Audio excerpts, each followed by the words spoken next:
আচলতে এইটো ২৭ নং নেশ্যনেল হাইৱে নহয়, এইটো মৃত্যুৰ দূতৰূপে পৰিগণিত হৈছে এই ৰাস্তাটো।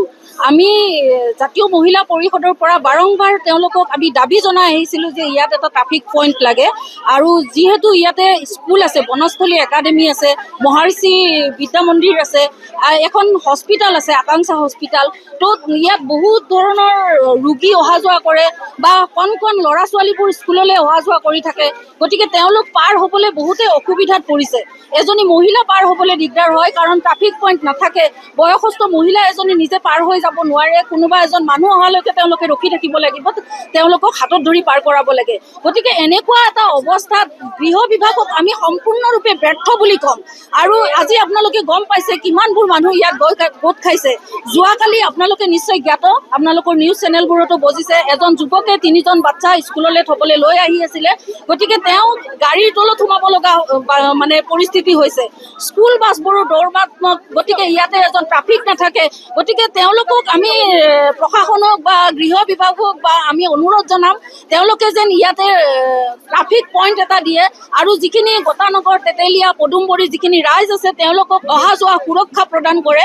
আৰু আজি আপোনালোকে দেখিছে স্বতঃস্ফূৰ্তভাৱে সকলো ৰাইজ ওলাই আহিছে, কাৰণ ইয়াত ঘণ্টাত এটাকৈ এক্সিডেণ্ট হয় বুলি ক'লেও ভুল নহ'ব, ভুল কোৱা নহ'ব। গতিকে সেইটো কথাৰ প্ৰতি লক্ষ্য ৰাখি প্ৰশাসনক আমি দাবী জনাইছোঁ, গতিকে অতি সোনকালে ইয়াত যাতে সুচাৰুৰূপে পৰিচালনা মানে মানুহখিনি অহা যোৱা কৰাৰ সুবিধা কৰি দিয়ে, তাৰ কাৰণে আমি প্ৰত্যেকজন ব্যক্তিয়ে ইয়াৰ পৰাই দাবী উত্থাপন কৰিছোঁ।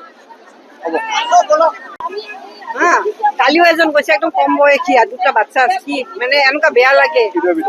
মই মানে টোপনি দিব নোৱাৰো ঘৰত, জানে এনেকুৱা এইবিলাক শুনিলে। আপোনালোকে প্লিজ একদম মানে খবৰটো প্লিজ কৰক দিয়ক।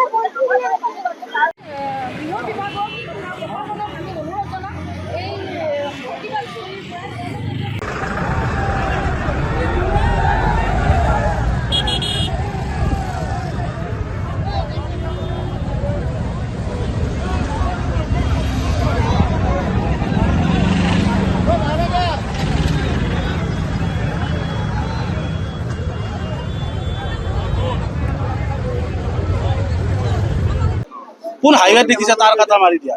আপোনালোকে প্ৰশাসনক কি অনুৰোধ জনাব, যিহেতু আপোনালোকৰ আমি তেওঁলোকক অনুৰোধ জনাইছো, আৰু আমি যে পথ অৱৰোধ কৰিব লগা হৈছে তাৰ কাৰণে আমি যিবিলাক মানুহৰ অসুবিধা হৈছে তেওঁলোকক ক্ষমা প্ৰাৰ্থনা বিচাৰিছো, যদি কোনোবাৰ কিবা অসুবিধা হৈছে।